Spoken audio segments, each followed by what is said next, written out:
അസ്സലാമു അലൈക്കും വറഹ്മത്തുള്ളാഹി തആല വബറകാതുഹു. അൽഹംദുലില്ലാഹ്, കുറഞ്ഞ സമയത്തിൽ കൂടുതൽ കാര്യങ്ങൾ എന്ന മനോഹരമായ ആശയവുമായി വീണ്ടും നമ്മൾ ഒരുമിച്ച് കൂടിയിരിക്കുകയാണ്. ഖൽബ് നിറച്ച് ദുആ ചെയ്യുന്നവർ, മറ്റുള്ളവരിലേക്ക് എത്തിച്ചു കൊടുക്കുന്നവർ, ഇതിനുവേണ്ടി പരിശ്രമിക്കുന്നവർ, ദുആ ചെയ്യുന്നവർ എല്ലാവർക്കും എല്ലാവിധ ഖൈറും ബറക്കത്തും അല്ലാഹ് പ്രദാനിക്കുമാറാകട്ടെ. നമ്മുടെ ജീവിതവും മരണവും മരണാനന്തര ജീവിതവും അല്ലാഹ് ഖൈറിലാക്കി തന്ന് അനുഗ്രഹിക്കുമാറാകട്ടെ. അൽഹംദുലില്ലാഹ്, കുറഞ്ഞ സമയം കൊണ്ട് കൂടുതൽ കാര്യങ്ങളിലേക്കാണ് നമ്മൾ പഠിക്കുന്നതും അത് ജീവിതത്തിൽ പകർത്താൻ പരിശ്രമിക്കുന്നതും. അല്ലാഹ് കബൂലാക്കട്ടെ. പ്രിയമുള്ളവരെ, ഇന്ന് നമ്മൾ പരിശുദ്ധമായ സഫറിന്റെ അവസാന ബുധനാഴ്ച പകലിലാണ് അല്ലേ? ആ സഫറിന്റെ അവസാന ബുധൻ എന്താണെന്നും ഏതാണെന്നും ഒക്കെ ഇന്നലെ നമ്മളൊരു ചുരുങ്ങിയ രൂപത്തിൽ ചൊല്ലാനുള്ള പ്രാർത്ഥനകളും ദിക്റുകളൊക്കെ നമ്മൾ ഇന്നലെ പറഞ്ഞതാണ്. എന്നാൽ അള്ളാഹുവിന്റെ പ്രവാചകൻ നബിയുനാ മുഹമ്മദ് മുസ്തഫ സ്വല്ലല്ലാഹു അലൈഹി വസല്ലമ തങ്ങൾ പരിചയപ്പെടുത്തിയ ഈ സഫറിലെ അവസാന ബുധനാഴ്ചയുടെ പകലിൽ നിലകൊള്ളുന്ന നാം അറിഞ്ഞിരിക്കേണ്ട, ശ്രദ്ധിക്കേണ്ട അതീവ ഗൗരവതരമായ ഒരു 4-5 കാര്യങ്ങളെ പറ്റിയാണ് ഇന്ന് നമ്മൾ പഠിക്കാൻ പോകുന്നത്. സഫർ മാസത്തിന്റെ അവസാന ബുധനാഴ്ച ഈ ദിവസത്തെ പറ്റി പല ചർച്ചകളും പല ഇല്ലാ കഥകളും ഇല്ലാത്ത പേടിപ്പെടുത്തലുകളൊക്കെ ഉണ്ടതായി നമുക്ക് കാണാം. തെറ്റിദ്ധാരണകൾ ഒരുപാടുണ്ട്. ചില ആളുകൾ പറയുന്നു അവസാന ബുധനാഴ്ച വൻപിച്ച അപകടമാണ്. അങ്ങനെ ഉണ്ടോ? ചില ആളുകൾ പറയുന്നുണ്ട് ബുധനാഴ്ച അവസാന സഫറിൽ അവസാന ബുധനാഴ്ച മുറ്റത്ത് പോലും ഇറങ്ങരുത്, ഇറങ്ങി നടക്കരുത്, പ്രശ്നങ്ങളാണ് എന്ന് പറയുന്ന ചില ആളുകളുണ്ട്. അതിലെന്തെങ്കിലും വാസ്തവമുണ്ടോ? എന്നാൽ പ്രിയമുള്ളവരെ, നമുക്കത് മനസ്സിലാക്കാം. സഫർ ദുശകുനമാണോ? അത് നമ്മൾ സഫർ മാസത്തിന്റെ തുടക്കത്തിലേ പറഞ്ഞു. ജാഹിലിയ കാലഘട്ടത്തിൽ നിലനിന്നിരുന്ന ഒരു ഇല്ലാത്ത അന്ധവിശ്വാസമാണ് സഫർ. വല്ലാത്ത ബുദ്ധിമുട്ടാണ്, പ്രയാസമാണ്, അത് ആളുകൾക്ക് വല്ലാത്ത പ്രശ്നമാണ് എന്നൊക്കെ ഉള്ളത് അത് നമ്മൾ മുമ്പേ പറഞ്ഞു വെച്ച കാര്യമാണ്. അങ്ങനെ ഇല്ല, സഫറിൽ ദുശകുനമില്ല. ഒരുപാട് നല്ല കാര്യങ്ങൾ അള്ളാഹുവിന്റെ പ്രവാചകൻ നബിയുനാ മുഹമ്മദ് മുസ്തഫ സ്വല്ലല്ലാഹു അലൈഹി വസല്ലമ തങ്ങൾ ചെയ്തു വെച്ച ഒരുപാട് നല്ല കാര്യങ്ങളുണ്ട്. ഒന്നാമത് മനസ്സിലാക്കാനുള്ളത്, സഫറിന് പ്രത്യേകിച്ച് ദുശകനങ്ങളൊന്നുമില്ല. പക്ഷേ ചില ദിവസങ്ങളിൽ സാധാരണ മാസങ്ങളെ പോലെ ചില നല്ലതല്ലാത്ത, നല്ല കാര്യങ്ങൾക്ക് കൊള്ളാത്ത ചില ദിവസങ്ങളുണ്ട്. അത് ഈ സഫറിലുമുണ്ട്. എന്നാൽ ഈ സഫറിന്റെ അവസാന രണ്ടാം ശ്രദ്ധിക്കാനുള്ള കാര്യം, സഫറിലെ അവസാന ബുധനാഴ്ച ശ്രദ്ധിക്കാൻ എന്തെങ്കിലും ഉണ്ടോ? ഇതിന് മഹാരഥന്മാരാകുന്ന പണ്ഡിതന്മാർ നബി തങ്ങളുടെ ഹദീസ് എടുത്ത് വെച്ചുകൊണ്ട് പറയും നമുക്ക് കാണാം. സഫറിലെ അള്ളാഹുവിന്റെ ദുനിയാവിലേക്ക് 1,34,000 പരം വിപത്തുകൾ ഇറങ്ങുന്നുണ്ട്. ആ ഇറങ്ങുന്ന ആ വിപത്ത്, ലക്ഷക്കണക്കിന് വിപത്തുകൾ ഇറങ്ങുന്നതിൽ കൂടുതലും അധികരിച്ചതും അല്ലെങ്കിൽ ഭൂരിഭാഗവും അല്ലെങ്കിൽ മുഴുവനും ഇറങ്ങുന്നത് സഫറിലെ അവസാന ബുധനാഴ്ചയാണ് എന്ന് ചില മഹാരഥന്മാർ അവരുടെ അനുഭവ വെളിച്ചത്തിലൂടെ അവരുടെ അകക്കണ്ണുകളിലൂടെ രേഖപ്പെടുത്തിയിരിക്കുന്നതായി നമുക്ക് കാണാം. അത് മനസ്സിലായല്ലോ? ഇനി നമ്മൾ ശ്രദ്ധിക്കണം മൂന്നാമത്തെ കാര്യം. അപ്പൊ നമ്മൾ എന്ത് ചെയ്യണം? ഈ ദിവസം ഇങ്ങനെ വിപത്തുണ്ട്, ഈ അവസാനത്തെ ബുധനാഴ്ച സൂക്ഷിക്കണം. ചില വിപത്തുകൾ ഇറങ്ങുന്ന, റബ്ബിന്റെ വിപത്തുകൾ ഇറങ്ങുന്ന ദിവസമാണെന്ന് മഹാരഥന്മാർ രേഖപ്പെടുത്തി വെച്ച മഹാരഥന്മാർ ദൈറബി ഇമാമിനെ പോലെയുള്ള മഹാരഥനാകുന്ന ഖാജാ മുഈനുദ്ദീൻ ചിശ്തി അജ്മീരി ഖദ്ദസല്ലാഹു സിറഹുൽ അസീസിനെ പോലെയുള്ള അബ്ദുൽ ഖാദിർ ജീലാനി ഖദ്ദസല്ലാഹു സിറഹുൽ അസീസിനെ പോലെയുള്ള മഹാരഥന്മാർ രേഖപ്പെടുത്തി വെക്കുന്ന കിതാബുകളിൽ കൻസുൻ നജാഹ് പോലെ, ഫിർദൗസ് പോലെ അങ്ങനെയുള്ള ഒരുപാട് കിതാബുകൾ രേഖപ്പെടുത്തി വെച്ചിരിക്കുന്ന അനുഭവത്തിന്റെ വെളിച്ചത്തിൽ സഫറിന്റെ അവസാന ബുധനാഴ്ച അള്ളാഹുവിന്റെ പരീക്ഷണങ്ങളുടെ തീച്ചൂളയിലേക്ക് വന്നിരിക്കുന്ന അല്ലെങ്കിൽ ആ പരീക്ഷണങ്ങൾ വന്നിറങ്ങുന്ന സമയങ്ങളുണ്ട്, സന്ദർഭങ്ങളുണ്ട് എന്ന് മഹാരഥന്മാർ പറയുന്നുണ്ട്. അപ്പൊ നമ്മൾ എന്ത് വേണം? മഹാരഥന്മാർ രേഖപ്പെടുത്തി വെക്കുന്നുണ്ട്.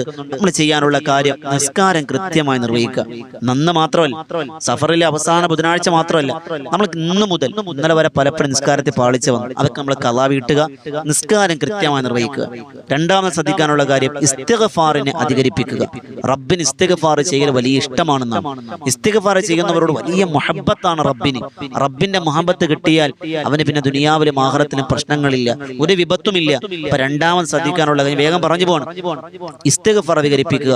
മൂന്നാമത്തത്, മുത്തുനബി തങ്ങളുടെ പേരിൽ സ്വലാത്ത് നമ്മൾ അധികരിപ്പിക്കുക, ഖുർആൻ പാരായണം അധികരിപ്പിക്കുക, മാതാപിതാക്കളെ സന്തോഷിപ്പിക്കുക, പാവപ്പെട്ടവരെ സഹായിക്കുക, ദുആ ചെയ്യുക. ഇക്കാദി കാര്യങ്ങളെല്ലാം ഇന്നത്തെ പകലിൽ നാം ചെയ്യേണ്ടതാണ്. ഇന്നത്തെ പകൽ കൊണ്ട് ചുരുക്കല്ലേ, ഇന്നത്തെ പകല് കൊണ്ട് നിർത്തല്ലേ, ഇന്ന് മാത്രം ചെയ്താൽ മതി എന്ന അർത്ഥമില്ലേ. ഇന്ന് മുതൽ അങ്ങോട്ട് ചെയ്യണം. ഇന്നലെ വരെ ചെയ്തില്ല എന്നുള്ളതല്ല, ഇനി അങ്ങോട്ട് ചെയ്യണം. ഇന്നലെ വരെയുള്ള തൗബ ചെയ്ത് മടങ്ങണം. കലാ വീട്ടാനുള്ളത് കലാ വീട്ടണം. ഈ പറയുന്ന കാര്യങ്ങളിലൊക്കെ നിസ്കാരം കൃത്യമാക്കുക, ഇസ്തിഗ്ഫാർ ചെയ്യുക, സ്വലാത്ത് ചൊല്ലുക, ഖുർആൻ പാരായണം ചെയ്യുക, മാതാപിതാക്കളെ പൊരുത്തം വാങ്ങാൻ സന്തോഷിപ്പിക്കുക, പാവപ്പെട്ടവരെ സഹായിക്കുക, ദുആ ചെയ്യുക. ഈ 7 കാര്യങ്ങൾ നമ്മുടെ ജീവിതത്തിൽ ഉണ്ടാകണം. അള്ളാഹു ഭാഗ്യം തരട്ടെ. അതോടൊപ്പം തന്നെ ഈ പരിശുദ്ധമായ സഫർ, ഈ സഫറിൽ നാം ശ്രദ്ധിക്കാനുള്ള കാര്യം, അള്ളാഹു വരുന്ന വിപത്തുകൾ, അള്ളാഹു ഇറക്കുന്ന വിപത്തുകൾ, അള്ളാഹു അറിയാത്തതൊന്നും ഈ ദുനിയാവിൽ സംഭവിക്കൂല എന്നും എല്ലാ നന്മയും തിന്മയും റബ്ബിൽ നിന്നുമാണ് എന്നുമെന്ന് ഉറച്ച വിശ്വാസം നമുക്ക് ഉണ്ടാകണം. എന്ത് പരീക്ഷണം വന്ന, രോഗം വന്നു, അള്ളാഹ് തന്നതാണ്, നമ്മൾ ഇരുകരം നീട്ടി സ്വീകരിക്കണം. അയ്യൂബ് നബിയുടെ ചരിത്രം നമുക്കറിയാം അല്ലേ. അയ്യൂബിനെ ക്ഷമിച്ചു, അള്ളാഹുവിന്റെ വലിയ പ്രതിഫലം അള്ളാഹു കൊടുത്ത അവസാനം. അതുപോലെ എന്ത് പരീക്ഷണം വന്നാലും അള്ളാഹുവാണ് നമുക്ക് തരുന്നത് എന്ന വലിയ സന്ദേശം നമുക്ക് ഉണ്ടാകണം. ഇന്ന് നമ്മൾ ശ്രദ്ധിക്കാനുള്ള കാര്യം, ഇനി നമ്മൾ അവസാനമായി ശ്രദ്ധിക്കാനുള്ള കാര്യം, ഏറ്റവും പ്രധാനപ്പെട്ട സന്ദേശം എന്താണെന്നറിയോ? ഈ സഫറിന്റെ അവസാന ബുധനാഴ്ചയെ സൂക്ഷിക്കുന്നതിനേക്കാൾ, അവിടെ പ്രത്യേകം ശ്രദ്ധിക്കണം, സഫറിന്റെ അവസാന ബുധനാഴ്ച വിപത്ത് ഇറങ്ങുമെന്ന് മഹത്തുക്കൾ പഠിപ്പിച്ചല്ലോ. ആ ഭയത്തെക്കാൾ കൂടുതൽ പേടിക്കേണ്ടത് അള്ളാനെ മറന്ന് നമ്മൾ ജീവിച്ച ജീവിതത്തെയാണ്. നമ്മൾ പ്രത്യേകം ശ്രദ്ധിക്കണം. അള്ളാനെ മറന്ന് ജീവിച്ച നമ്മുടെ ജീവിതത്തെ നമ്മൾ എന്ത് ചെയ്യണം? നമ്മൾ ഓർത്തു പോകണം, ഭയപ്പെടണം. അതിന് നമ്മൾ പേടിക്കണം. സഫറിന്റെ ബുധനാഴ്ച അതെന്തോ അത് അള്ളാഹ് ഇറക്കുക, അത് അള്ളാഹ് ഉദ്ദേശിക്കുന്നവർക്ക് കൊടുക്കും. നമ്മളത് നമ്മുടെ ദുആ കൊണ്ട് നമ്മുടെ നല്ല കാര്യങ്ങൾ തട്ടി മാറ്റും. പക്ഷേ അതിനെ ഭയപ്പെടുന്നതിനേക്കാൾ കൂടുതൽ അള്ളാഹിനോട് എതിര് കാണിച്ച, റബ്ബിനോട് നന്ദികേട് കാണിച്ച, നമ്മൾക്ക് വന്നുപോയി ഇബാദത്തിന്റെ വീഴ്ചകളുടെ കണക്കിൽ നമ്മൾ അള്ളാഹുവിലേക്ക് ഭയപ്പെടേണ്ടതുണ്ട്. പ്രത്യേകം ശ്രദ്ധിക്കണം. തൗബ ചെയ്ത് അള്ളാഹുവിലേക്ക് മടങ്ങണം, ഇസ്തിഗ്ഫാർ കൊണ്ട് നമ്മളിലേക്ക് മടങ്ങണം. നമ്മുടെ വിഷമങ്ങളും വ്യതകളും ബുദ്ധിമുട്ടുകളും റബ്ബിലേക്ക് ഏറ്റുപറയണം.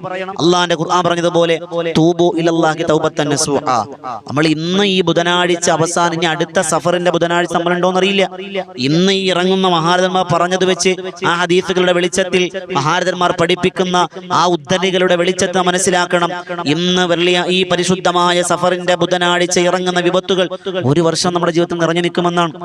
1 വർഷം നിറഞ്ഞു നിൽക്കുമെന്നാണ്. ആ നിറഞ്ഞു നിൽക്കുന്ന വിപത്തുകൾ നമ്മളെ പരാജയത്തിലാണോ അതല്ല വിജയത്തിലാണോ എന്ന് അറിയില്ല. അതുകൊണ്ട് നമുക്ക് വേണ്ടത് റബ്ബിലേക്കുള്ള അടുപ്പമാണ്. ഒരാൾക്ക് അള്ളാഹുവിന്റെ അടുപ്പം കിട്ടിയാൽ അവൻ പിടിക്കുന്ന കൈ റബ്ബാണ്, അവൻ നടക്കുന്ന കാല് റബ്ബാണ്, അവൻ കാണുന്ന കാഴ്ചകൾ റബ്ബാണ്, അവൻ കേൾക്കുന്ന കേൾവി റബ്ബാണ്, അവൻ ചിന്തിക്കുന്ന ചിന്ത റബ്ബാണ്. അങ്ങനെ ഉള്ളത് കൊണ്ടാണ് മഹാരഥന്മാരാകുന്ന മുൻഗാമികളൊക്കെ അവർ ഒറ്റയ്ക്കിരുന്ന് സംസാരിച്ചത് ഭ്രാന്തായത് കൊണ്ടല്ല. നമ്മൾ പറയില്ലേ ഭ്രാന്തത ഒറ്റയ്ക്ക് സംസാരിച്ചുകൊണ്ട് പോകണം, ഇല്ല. ചില പണ്ടുള്ള അമ്മമാർ ഉപ്പമാർക്കല്ലേ മസ്താന്മാർ, അവർ അള്ളാഹുവിനെ പ്രണയിച്ച് മസ്ത് ബാധിച്ചു പോയവരാണ്. നമ്മളവരെ ഭ്രാന്തൻ എന്നൊക്കെ വിളിക്കും, കൂകി വിളിക്കും. അവർ അള്ളാഹിനെ എടുത്തെറിഞ്ഞവരാണ്. അവിടെ അബ്ദാലുകളാണ്. അള്ളാഹു അവരുടെ കുരുത്തവും പൊരുത്തവും നമുക്ക് തരട്ടെ. അപ്പൊ അതുകൊണ്ട് പ്രിയമുള്ളവരെ, നമ്മൾ വീടുകൾക്ക് സമാധാനത്തിനായി അള്ളാഹുവിലേക്ക് നമ്മൾ അടുത്താൽ ഉറപ്പ് നമുക്കൊരു വിപത്തും വരൂല. പക്ഷെ നമ്മുടെ ഇബാദത്തിന്റെ അവസ്ഥ എന്താ? നമ്മുടെ ഇബാദത്തിന്റെ കണക്കെവിടെ? അത് മാത്രം ചിന്തിക്ക്. സഫറിന്റെ വിപത്തിനെയും അതൊക്കെ ഒന്ന് മാറ്റി നിർത്തി, അതൊക്കെ ഇല്ലാന്നല്ല, അതിനേക്കാൾ ഭയപ്പെടേണ്ടത് നമ്മൾ അള്ളാഹുവിലേക്കുള്ള അടുപ്പത്തെയാണെന്ന് മറന്നു പോകരുത്. നമ്മൾ വെറുതെ ഒന്ന് ചിന്തിച്ചു നോക്കിയേ, അള്ളാഹു നമ്മളുള്ള അടുപ്പം എന്താ? നബി തങ്ങൾ സ്വഹാബത്തിനോട് ചോദിച്ചില്ലേ, അയിന അർശുല്ലാഹ്, അള്ളാന്റെ അർശ് എവിടെയാ? സ്വഹാബത്ത് പറഞ്ഞു അള്ളാഹു റസൂലും അറിയില്ല നബിയെ. നബി തങ്ങൾ പറഞ്ഞു ഖൽബുൽ മുഅ്മിനി അർശുല്ലാഹ്, വിശ്വാസികളുടെ ഹൃദയത്തിലാണ് അള്ളാഹ് ഉള്ളത്. ആ അള്ളാഹ് നമ്മുടെ ഹൃദയത്തിലുണ്ടെങ്കിൽ നമുക്ക് തെറ്റ് ചെയ്യാൻ തോന്നും. വെറുതെ ചിന്തിക്കുമ്പോ വെറുതെ ചിന്തിക്കുവാപ്പ, അള്ളാഹ് നമ്മുടെ ഹൃദയത്തിലുണ്ടെങ്കിൽ നമുക്ക് നിസ്കാരം ഒഴിവാക്കാൻ പറ്റുമോ? അള്ളാഹ് നമ്മുടെ കൽബിലുണ്ടെങ്കിൽ ഹറാമ് കാണാൻ തോന്നും? ഇല്ലല്ലോ. നമ്മൾ ചിന്തിക്കണം അള്ളാഹ് എവിടെ നമ്മുടെ കൽബിൽ നിന്നും എന്ന് ചിന്തിക്കും. അത് പാഠം ഉൾക്കൊള്ളും. അള്ളാഹു ബത്തുകളെ തൊട്ട് കാക്കട്ടെ. ഇന്നലെ പറഞ്ഞ അമലുകളൊക്കെ ഇന്നത്തെ പകൽ ചെയ്യും. അതുകൊണ്ട് ആവർത്തിക്കുന്നില്ല. ഇന്നലത്തെ വീഡിയോ ഒന്നുകൂടി എടുത്ത് നോക്കി അള്ളാഹ് ഭാഗ്യം അനുഗ്രഹിക്കുമാറാകട്ടെ. അള്ളാഹു പ്രയാസ പ്രതിസന്ധികളെ തൊട്ട് അള്ളാഹ് കാത്തിരക്ഷിക്കുമാറാകട്ടെ. ഇൻഷാ അല്ലാഹ് ഇതുപോലെ ശ്രദ്ധിക്കാനുള്ള കാര്യങ്ങളൊക്കെ നിങ്ങൾക്ക് ലഭിക്കുവാൻ, ഇതുപോലെ ഉപകാരപ്രദമായ അറിവുകൾക്കായി ഈ വോയിസ് ഓഫ് ഷഫീഖ് ബദരി എന്ന ചാനൽ സബ്സ്ക്രൈബ് ചെയ്യുക. പുതിയൊരു അറിവുമായി വീണ്ടും നമുക്ക് കണ്ടുമുട്ടാം. ദുആ വസിയത്തോടെ.